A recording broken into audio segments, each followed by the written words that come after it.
¿Por qué no me acompaña a orar? Vamos a entrar ya de lleno a la palabra, a la enseñanza.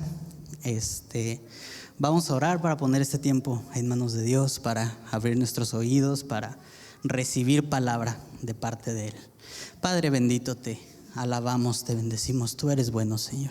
Tú siempre has sido bueno, Padre, y te bendecimos por ello, Señor. Gracias porque ejemplo de Padre tenemos en ti, Señor, porque ejemplo de Padre hemos visto en ti, Señor, y tú has sido siempre ese Padre para con nosotros, Señor, como lo merecemos, Padre, porque tú nos has enseñado, Señor. Gracias por ese amor incondicional. Gracias por esta palabra que traes esta mañana a través de mis labios, Señor. Yo quiero ser tu instrumento. No quiero que sean palabras mías, no quiero que sean palabras vacías, sino que sea tu Espíritu, Señor, el que guíe esta palabra esta mañana, esta enseñanza. En el nombre de Jesús, Padre, te agradecemos y te bendecimos. Amén, amén. Cuando el pastor me dijo que si yo podía dar la enseñanza de justamente del Día del Padre, lo primero que se me pasó por la cabeza fue: ¿y yo qué les voy a enseñar, no? Yo no estoy ni de cerca de ser papá. Esta semana platicaba con varias personas y les decía: todavía yo no me siento preparado para ser papá, porque todavía me cae shampoo en los ojos y todavía me paniqueo, ¿no? Me cae, ¡ay, no! Entonces no estoy listo para ser papá definitivamente, ¿no? Pero el pastor, por algo Dios le mostró al pastor, por algo Dios me tiene aquí.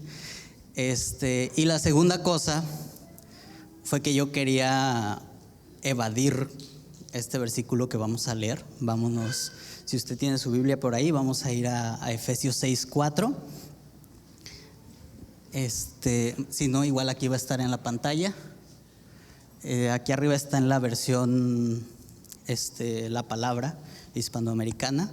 Está un poquito cambiada, es un poquito más, son palabras bien diferentes, pero dice: y ustedes, los padres, no hagan de sus hijos unos resentidos, edúquenlos, más bien instrúyanlos y corríjanlos como lo haría el Señor. Este versículo estamos acostumbrados a leerlo en la versión Reina Valera, que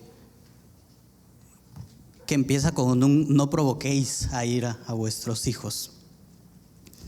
Que generalmente en todo este aspecto de las traducciones de la Biblia, al menos la Reina Valera nos toca la traducción de otras traducciones, entonces se van perdiendo muchas ideas, se van perdiendo muchos sentidos, y es lo que pasa en este versículo. Entonces, cuando dice no provoquéis a ira, nosotros podemos entenderlo como un: no hagas enojar a tus hijos, o no los hagas enojar, no los provoques a que se enojen mucho, que realmente es imposible. En todas las relaciones humanas, ya sean de padres e hijos, de hermanos, de primos, de amigos, de lo que usted quiera, piense en todas las relaciones que usted tiene con otras personas, y siempre hay malentendidos, siempre hay conflictos. Y al momento de hablar de padres e hijos, también podemos, también a los hijos a veces sentimos que los padres nos dicen las cosas nada más por decírnoslas, ¿no? O por no dejarnos, o por ciertas formas. Entonces es imposible no provocar a ira a sus hijos. Pero me gusta mucho esta versión porque dice: no hagan de sus hijos unos resentidos. ¿Qué quiere decir esto? Hubo un trabajo previo. Para que una persona llegue a ser resentida es porque ya antes tuvo que aguantar mucho. Y me gusta este versículo porque nos da la respuesta. O sea, nos genera un problema, pero al mismo tiempo nos da una respuesta. No provoques a ira a tus hijos, no lo hagas resentido. ¿Cómo lo vas a hacer? Edúcalos, instrúyelos y corrígelos. Aquí tenemos otra situación de traducción. No voy a entrar en muchos detalles porque me dieron 20 minutos. Pero tenemos otra situación de traducción. Porque la versión Reina Valera dice: criadlos en disciplina. Cuando hablamos de disciplina, hablamos de un entrenamiento. Los deportistas o las personas que se dedican a hacer algo y que llegan a ser muy buenos en algo, tienen que ser disciplinados. Tienen que tener disciplina, tienen que ser constantes, tienen que hacer siempre y tienen que tener límites. Entonces, como padres, dentro de la casa, dentro de la educación de los hijos, tiene que haber límites.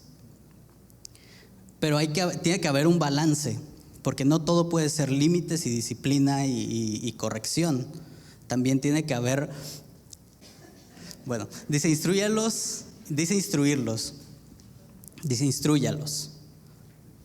Ajá. Dice, edúcalos e instrúyelos. Hablábamos de disciplina, tiene que haber disciplina, tiene que haber límites, pero también tiene que haber comprensión. Si uno se inclina mucho por la disciplina, lejos de estar criando un hijo, está entrenando un animal. Cuando uno tiene un perrito, un gatito o cualquier clase de animal, cuando se le está entrenando, se le corrige a cada rato, se llevan existe incluso un collar dentro de los perros que es el collar de castigo que le llaman, ¿no? Que el perro se te va poquito lejos y lo jalas y lo ahorca. Cuando un padre es sobredisciplinado, se le olvida que sus hijos no son animalitos que necesitan entrenamiento, son seres humanos. Y en cambio, cuando un padre no es disciplinado y todo lo quiere arreglar con palabras y buscar razonar y buscar que sus hijos entiendan por el lado de las palabras, se nos olvida que tampoco son adultos. Todavía son niños, todavía son personas que están desarrollando un carácter, que están desarrollando una forma de pensar, que están desarrollando ideas. Entonces, sí hay que tener límites, sí hay que corregir, pero tampoco se trata de infundirles miedo. Que cuando tú pasas, cerca de tu hijo hace así porque sabe que a lo mejor hizo algo mal que no te diste cuenta, pero cree que ya te diste cuenta y como pasaste ahí a un lado y dices, ay, ya me van a hacer algo. Se crean niños con miedo. Y mire, yo entiendo, porque muchas veces se ha escuchado esta frase que dice que nadie le enseña a ser padre. Y mientras yo estaba preparando todo esto, yo quería traer estadísticas y todas esas cosas, y me di cuenta que muchos de los padres actualmente, más de la mitad no tuvieron una figura paterna en su casa. Entonces es difícil ser padre, es difícil aprender a educar a un hijo, y todavía más si no tuviste un ejemplo de ello. Y a la fecha eso no ha cambiado mucho. Los índices de padres, de hogares con un solo padre son casi el 50% de la población. Casi el 50% de las casas en México, un 46%, tienen solamente una figura paterna en casa. Y solamente 1 de cada 10 de esos hogares es el papá. El 90% es solamente mamá criando a los hijos. No existen las figuras paternas en México. Y cuando existen, suelen ser padres que están, pero no crían en sentimiento a sus hijos. Toda la carga sentimental la dejamos caer en mamá. Mamá es la que siente, mamá es la que escucha. Por eso a mí me causa todavía cuando nos dijeron que hiciéramos el programa del Día del Padre. No tiene usted idea lo mucho que batallamos, porque dijimos, ¿qué hacemos para el Día del Papá? ¿Y qué hacemos? Y buscamos por aquí, buscamos por allá, y así, ¿y qué hacemos? ¿Y qué fue lo que se nos ocurrió? Herramientas. Lo acaba de ver, herramientas. ¿Por qué? Porque los papás hacen el trabajo fuerte de casa. En cambio, cuando es el Día de la Madre, vamos a subir a los niños a bailar, vamos a cantarles esta canción, vamos a hacer esto, vamos a hacer aquello, vamos a darles flores, es más fácil. ¿Por qué? Porque conectamos sentimental más fácil con mamá. ¿Por qué? Porque papá es el que trabaja, papá es el que trae el dinero, el que trae la comida, el que llega cansado y lo tienes que dejar en paz porque tu papá llegó de trabajar y está cansado. Eso es papá en México. Está presente, existe, pero nada más. Entonces, y es bien difícil criar un adolescente. ¿Cuántos tienen hijos adolescentes? Varios. ¿Cuántos ya tuvieron un hijo adolescente? Es difícil, ¿verdad? Yo fui adolescente y yo sé que fui una persona difícil de tratar. Yo sé que fui un adolescente difícil de tratar y contestón y ahí está Perla que lo asegura. Es difícil tener un hijo adolescente. Ahora imagínense que todos esos cambios sentimentales, todas esas hormonas, todos esos cambios de carácter, todos esos cambios tan drásticos en la forma de pensar y de sentir de un joven, se lo carguemos nada más a la mamá. Es un trabajo de dos. La familia se estipuló de dos. Y nos estamos peleando que la familia natural y que seamos la familia natural. ¿Y qué estamos haciendo verdaderamente por defender la familia dentro de nuestra iglesia? Hay mucho que pelear allá afuera, sí, pero también hay mucho que pelear aquí adentro y mucho que arreglar aquí adentro. Y va a ser complicado. Y mire, yo le traigo una solución porque a esto que hablábamos ahorita de que nadie nos enseña a ser padres o nadie le enseñó a usted a ser padre, y a mí se me ha enseñado. Pero esta semana, mientras yo estaba buscando todo lo que iba a decir, yo tenía algo preparado, pero el Espíritu Santo a mitad de semana me dijo: ¿sabes qué? No, tú tienes que hablar de esto. Cuando David quiere hacer el templo para Dios, el templo grande, el templo bien construido con las medidas y todo lo que Dios le dio, Dios le dice: no, tú no lo vas a hacer, lo va a hacer uno de tus hijos. Y vamos a leer 2 de Samuel, va a estar igual aquí en la pantalla. 1 de Samuel 7, 14 al 16. Aquí es Dios hablándole a David, diciéndole: tu hijo va a ser el que va a construir y yo voy a hacer tu simiente grande. Y cuando tú faltes, le dice Dios a David: yo seré un padre para él y él me será un hijo. Si se porta mal, lo corregiré como corrige todo padre a sus hijos, pero jamás le negaré mi misericordia, como se la negué a Saúl, a quien quité de tu presencia. Tus descendientes vivirán seguros y afirmaré tu trono, el cual permanecerá para siempre. La forma en que usted está criando a sus hijos no solamente va a afectar a sus hijos, va a afectar a los hijos de sus hijos, o sea, a sus nietos, y va a afectar a sus bisnietos, y va a afectar a sus tataranietos, y así durante muchas generaciones. ¿Cuántas costumbres no tiene usted en casa que tenían desde antes de que usted naciera?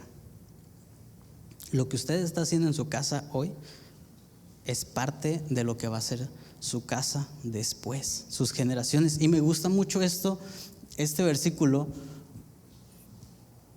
porque Dios se presenta como el padre que va a necesitar Salomón para salir adelante. Dios le dice a David: no te preocupes, porque cuando tú faltes, yo voy a ser un padre para él y lo voy a corregir cuando haga falta corregirlo, como corrige un padre, pero no le voy a negar mi misericordia. Lo que hablábamos ahorita, tiene que haber un balance, tiene que haber disciplina, pero también tiene que haber razonamiento, buscar razonar, buscar esa parte afectiva con los hijos. Es parte igual de importante. Y Salomón fue conocido como el rey más sabio de todo Israel, y tenemos todo un libro que siempre estamos recomendando constantemente a leer y a estudiar y hablar de sabiduría y todo esto. Y algo que yo leía algo de lo que yo me daba cuenta mientras leía los proverbios de Salomón, porque esto me llevó a los proverbios de Salomón, es que sí tenemos una guía de cómo ser padre. ¿Quiere usted ser un papá ejemplar como fue Dios? Lea Proverbios, Proverbios es un libro que todo el libro dice hijo mío. Es un padre hablándole a un hijo. Hijo mío, no desobedezcas la sabiduría. Hijo mío, busca la sabiduría y busca a Dios y busca y busca. Y si usted quiere darle un consejo a su hijo, búsquelo en Proverbios. Proverbios está lleno de consejos de relaciones humanas, de relaciones sexoafectivas, de finanzas. ¿Puedes darme la siguiente? Nada más así de rápido, los primeros 5 capítulos de Proverbios. Proverbios 1 del 10 al 9 habla de las amistades. No te juntes con los que hacen las cosas mal, no te juntes con los que se apresuran a derramar sangre, y no te juntes con los que hacen esto y esto y esto y esto. ¿Quieres hablarle a tu hijo de tener buenas amistades? Lee Proverbios 1 del 10 al 19 y vas a encontrar lo que necesitas decirle. A lo mejor no se lo vas a leer porque no te lo va a entender de esa forma, pero una vez que tú lo entiendas y recibas revelación del Espíritu, Él lo va a entender a través de ti. ¿Quieres hablarle de cómo buscar a Dios? Proverbios 2 del 1 al 15 lo dice. Busca la sabiduría y es más valiosa que las perlas, y busca la sabiduría y la inteligencia y no te niegues a ellas. ¿Quieres hablarle de relaciones amorosas? Proverbios 5 del 7 al 14 habla de la mujer extraña, habla del adulterio. No busques envolverte con la mujer extraña, porque nada más vas a traer malas dichas a tu casa. Mejor gózate con la mujer de tu juventud. Quédate con la que tienes en casa. ¿Quieres hablarle de finanzas? Proverbios 6 del 1 al 11 habla de que no te endeudes con la gente, porque te va a traer malas formas. Mejor mira al perezoso y aprende cómo en su pereza no hace nada y lo alcanza la desdicha. Y mira a la hormiga, que conforme más trabaja, no se detiene, y ahí está la bendición. Y nos podemos ir así por los 31 capítulos de Proverbios e irle encontrando diferentes temas y temáticas, y yo le aseguro que usted va a encontrar ese consejo que su hijo necesita, ese consejo que su hijo le está pidiendo. Lo va a encontrar aquí. Aquí está la solución. Ahora sabe quién le puede enseñar a ser padre.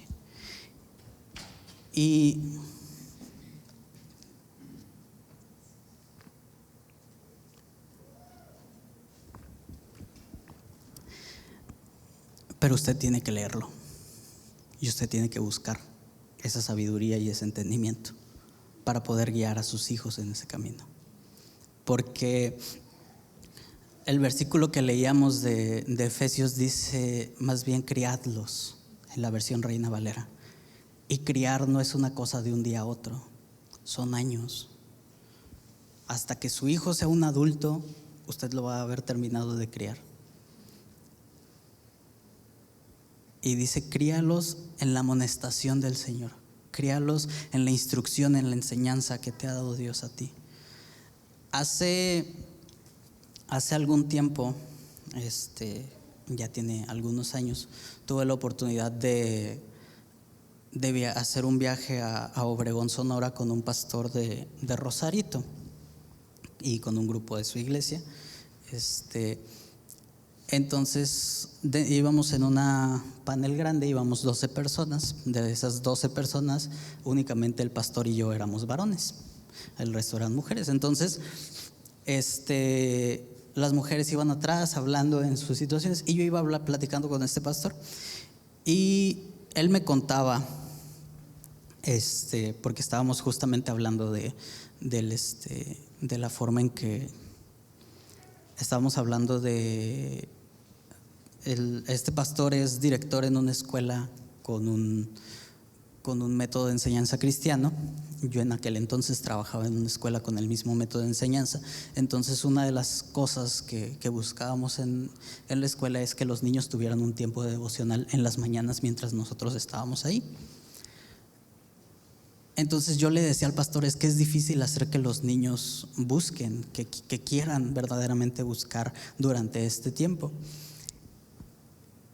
Este varón tiene 6 hijos y él me decía, yo tenía años queriendo que mis hijos leyeran la Biblia como se debía hacer. Y él me decía, y yo les decía y los buscaba y lo buscaba que lo hiciéramos juntos y los llamaba y todo, pero no lo querían hacer y no lo querían hacer. Y dice que un día se levantó muy temprano, él solito, antes de que todos en su casa se levantaran para prepararse, para bañarse, para desayunar, para todo, ¿no? Se levantó como media hora antes. Se levanta, baja las escaleras de su cuarto y todos, para bajar de sus cuartos hacia la cocina o hacia el baño, tenían que pasar por la sala. Entonces él se sienta en la sala, abre su Biblia y empieza a leer. No dice nada, no le dice nada a nadie, nada más se levanta, se baja, se sienta, abre su Biblia y empieza a leer. Al poco rato se levanta su esposa, sus hijos, todos siguen haciendo sus actividades, él termina de leer, se levanta y continúa con sus actividades diarias, ¿no? Pasan 2-3 días y después de esos 2-3 días, él se levanta, baja, se sienta y empieza a leer su Biblia y escucha que alguien más se sienta. Era su esposa. Durante ese tiempo que él empezó a leer, su esposa bajó y se sentó y empezó a leer junto con él. Y los dos estaban ahí sentados en silencio, sin decirle a nadie, sin llamar a nadie, sin despertar a nadie, ellos leyendo su Biblia. Pasan 2-3 días y uno de sus hijos empieza a unirse. Pasan otros 2-3 días y se empiezan a unir todos los demás hijos, hasta que llegó el más pequeño también a ese tiempo en familia. Y se convirtió en un tiempo de lectura familiar entre ellos y oración y un devocional en familia. ¿A qué quiero llegar con todo esto? Si usted quiere que sus hijos busquen de Dios, tiene primero que usted darles el ejemplo de cómo buscar a Dios y enseñarles cómo buscarlo.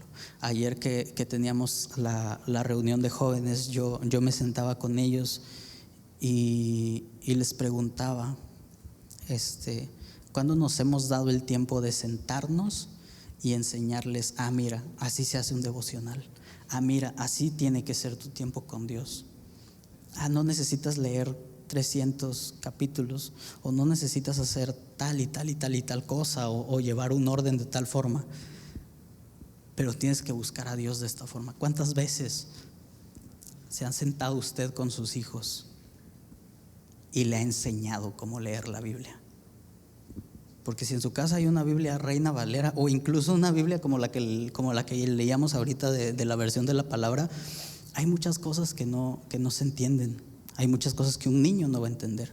Hay muchas cosas que un joven, que un adolescente no va a entender. Hay muchas cosas que incluso nosotros como adultos no terminamos de entender. Entonces, lo invito a que lo haga, que busque. A mí, y creo que al pastor también, no nos interesa tener una iglesia llena de varones que nos ayuden a pintar y a poner las cosas que se necesitan poner. Nos interesa tener una iglesia llena de varones de Dios que enseñan a sus familias y que las ayudan a crecer constantemente en Él. Que crían a sus hijos en la amonestación, en la instrucción y en la disciplina del Señor. Disciplinando, como decía, disciplinando constantemente con vara de hombre como se tiene que hacer, pero no negando la misericordia, no olvidando que también tienen una parte importante en el crecimiento sentimental de sus hijos. No se trata nada más de proveer, no se trata nada más de dar lo que es necesario, se trata de dar seguimiento, se trata de consolar, de dar consuelo, de ayudar en el crecimiento constante de sus hijos. Y vamos a ponernos de pie. Si usted tiene ahí a un lado a sus hijos, abrácelos, mírelos a los ojos, mírelos de frente.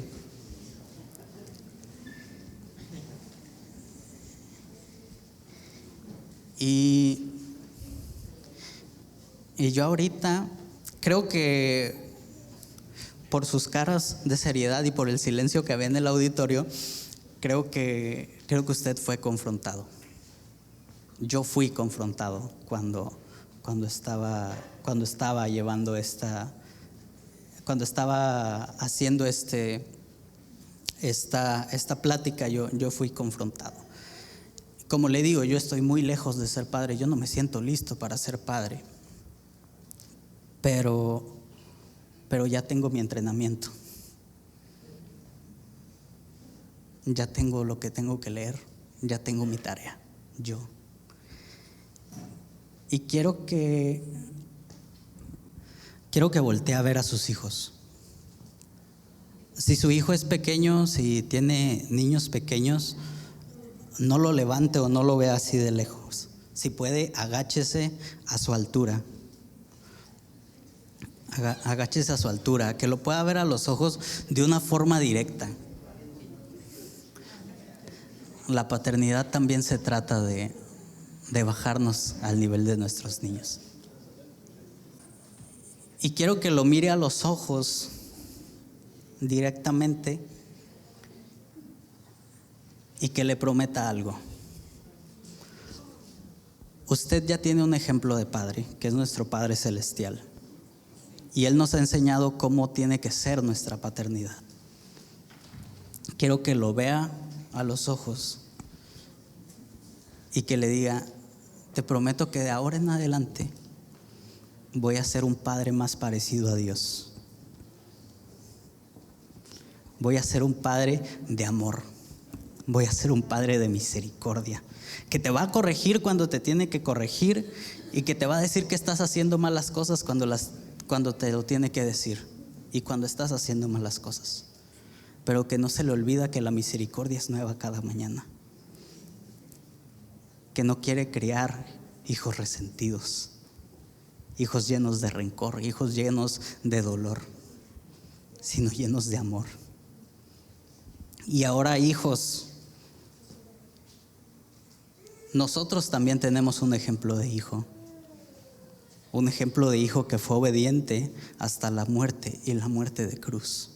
Un ejemplo de hijo que cuando tenía miedo en el Getsemaní, se acercó a Dios y le dijo: Padre, tengo miedo, si se puede, aparta de mí esta copa.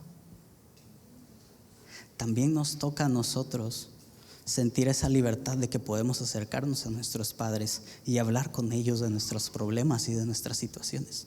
Tenemos un ejemplo de hijo perfecto como lo fue Jesús, así como nuestros padres tienen un ejemplo de padre perfecto como lo es nuestro Padre Celestial. Y quiero que volteen a sus padres ahora, ustedes hijos, y lo miren a los ojos y le digan: papá,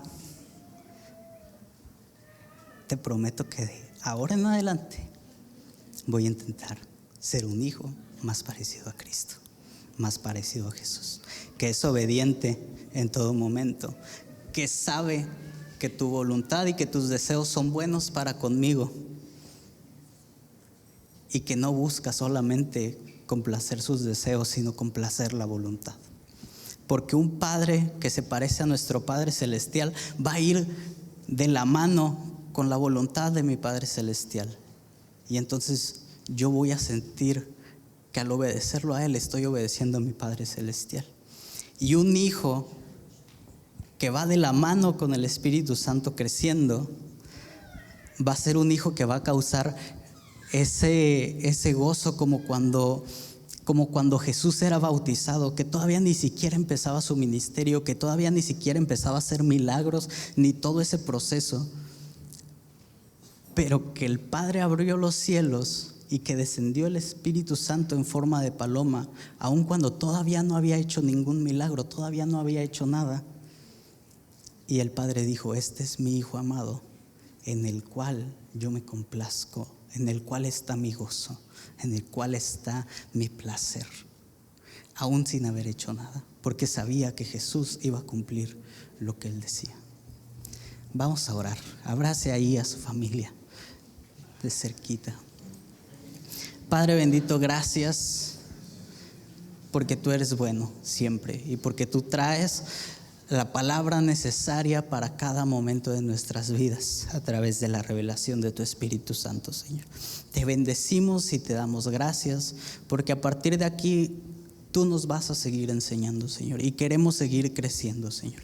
No queremos quedarnos estancados ni que esta palabra quede como aquella semilla que cayó fuera de la tierra o entre espinos, que cuando viene el momento difícil se muere, sino queremos ser esa tierra fértil, donde tú nos confrontas, donde tú nos enseñas, donde tú nos das la palabra necesaria y nosotros podemos crecer y dar fruto a su tiempo. Queremos ser ese varón del que habla Salmos, Señor, ese varón que es como el árbol plantado junto a corrientes de agua, que siempre da su fruto a su tiempo y que aun cuando vienen las situaciones difíciles su hoja no cae, sino que se mantiene firme.